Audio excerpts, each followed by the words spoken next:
আমি টবের ঘাসগুলো পরিষ্কার করে আমি এখানে লাউ গাছ লাগিয়ে দিব, সেটা আপনাদের দেখাচ্ছি। অনেক ঘাস হয়েছে দেখুন, এগুলো আমি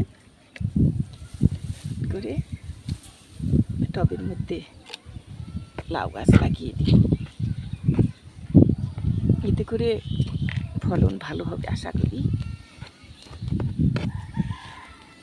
এখানে কিছু খোল দিয়ে দিব নিচে, মাটির নিচে, যখন পানি দিব ভিজে যাবে, আর ওটা হলো খোলের সারটা মাটির সাথে মিশে যাবে।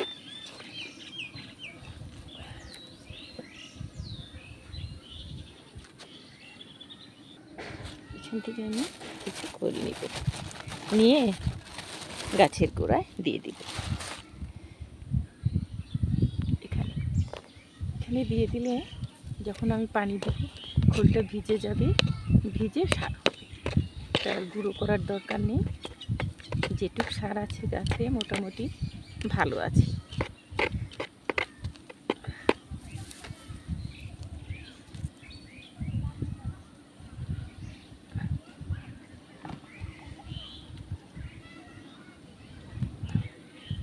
এখন বর্ষাকাল তো বীজটা ভিজানোর প্রয়োজন করলাম, এই যে লাউয়ের বীজ।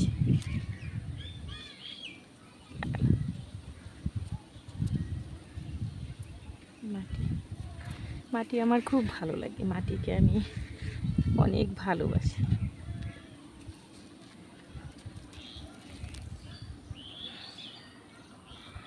এখন আমি এটা পরিষ্কার করব, অনেক ঘাস হয়েছে। আমি ঘাসগুলো ছুরি দিয়ে আমি এগুলো কেটে পরিষ্কার করে দিচ্ছি, যাতে করে সহজ হবে আমার।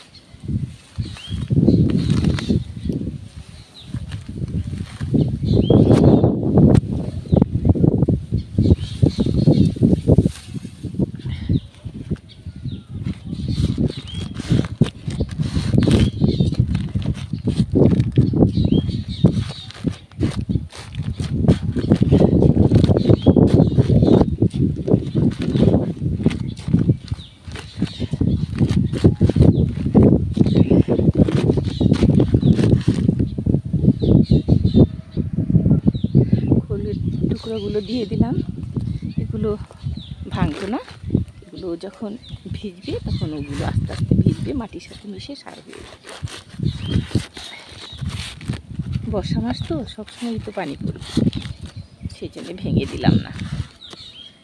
শীতের দিনে ওটা ভেঙে একদম গুঁড়ো করে দিতে হয়, কারণ তখন তো শীত, তখন তো বৃষ্টি না, সেই জন্য।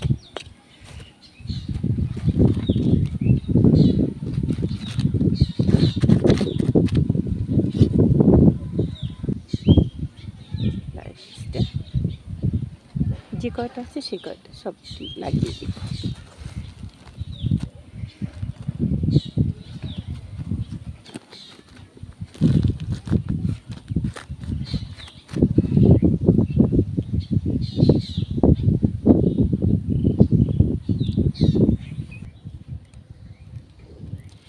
এখানে আমি ঘরে বেশ কিছু কলা ছিল, সেগুলো আমি দিয়ে দিচ্ছি। এই যে এভাবে এভাবে গাছের নিচে দিয়ে দিতে হবে, যে কলাতে বেশ ভালো উপকার পাওয়া যায়।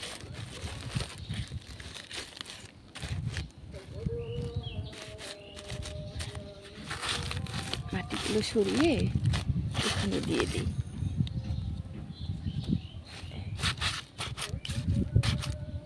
আসলে খাবার মানুষ না থাকলে সবাইকে দিয়েছি, তবু আরও ছিল, ওগুলো মাটিতে দিয়ে দিলাম। আমি এখানে বেশ কিছু খোল প্রয়োগ করব, দেখাবো আপনাদের।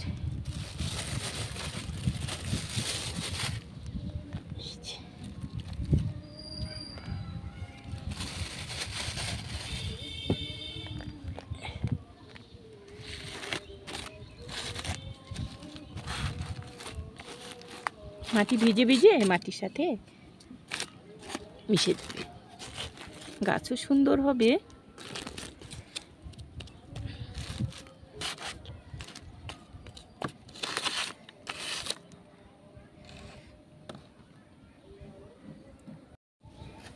এখানে আবার কলা দিয়ে দিব। মাটির নিচে মাটিটা খাবার পেয়ে গাছটা ভালো হবে।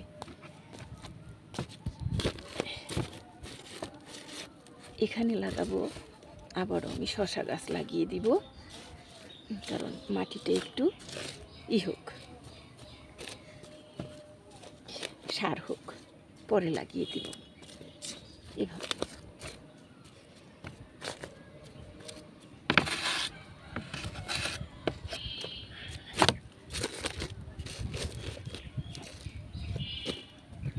বস্তাগুলো শীতের মধ্যে চেঞ্জ করে দিব, এখন তো চেঞ্জ করার সময় না।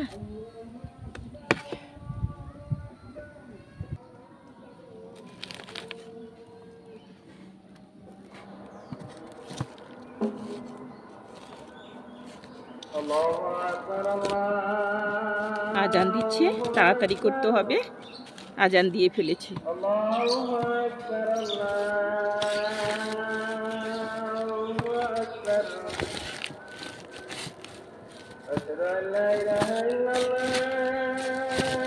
ভেবেছিলাম সারতে পারবো, কিন্তু সারতে পারলাম না, আজান দিয়ে দিব।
সবটা গাছেই দিয়ে দিব।